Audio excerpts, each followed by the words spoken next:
अश्विनी, काय बनवतेस आज? आज मी बनवलंय लसूण फ्राय। इथे मी एवढा लसूण घेतला, अंदाजे 200 ग्रॅम असेल।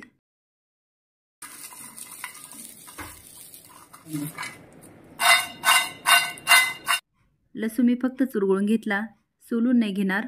प्लेटमध्ये 1 चमचा तांदळाची पिठी, 2 चमचे कॉर्नफ्लॉवर, अर्धा चमचा लाल तिखट, चवीनुसार मीठ, फूड कलर, पाव चमचा जिरा पावडर, पाव चमचा धना पावडर। मी जर लसूण सोलून घेतला असता तर त्याला हा मसाला व्यवस्थित बसला नसता।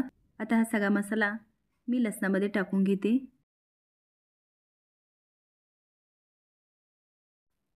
आपण नेहमी भजी करतो आणि त्याचं पीठ भिजवतो, त्याच पद्धतीने हे जरा जरा पाणी घालून आपल्याला भिजवायचे। यामध्ये कॉर्नफ्लॉवर असल्यामुळे पाणी लगेच ओढतं। तेल गरम होईपर्यंत हे पुन्हा घट्ट होणार। मग तळायच्या पहिले मी पुन्हा जरासं पाण्याचा शिपका मारणार। तळण्यासाठी कढईमध्ये तेल टाकते। तेल व्यवस्थित गरम झालं, आता टाकते लसूण। तेलात टाकताना मी एक एक करून लसूण टाकते।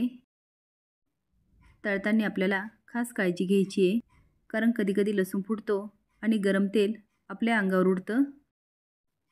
व्यवस्थित तळल्यानंतरच मी उलटपालट करणार आहे, जेणेकरून त्याला मसाला छान बसणार। लालसर रंगावर आणि कुरकुरीत झाले की काढून घेते। बऱ्याच वेळा काय होतं, घरातील मंडळींना कुरकुरीत आणि खुसखुशीत खायचं असतं, त्यामुळे आपल्याला लगेच तळावं लागतं, लगेच द्यावं लागतं, कारण करून ठेवलं तर ते मऊ पडण्याची शक्यता असते। पण अशा पद्धतीने आपण केला ना तर हा लसूण फ्राय दिवसभर कुरकुरीत राहतो।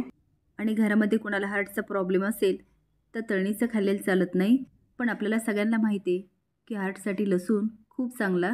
तर अशा पद्धतीने खायला काहीच हरकत नाही। तुम्ही नक्की ट्राय करा। आवडल्यास कमेंट बॉक्समध्ये सांगा, लाईक आणि सबस्क्राईब पण करा। धन्यवाद।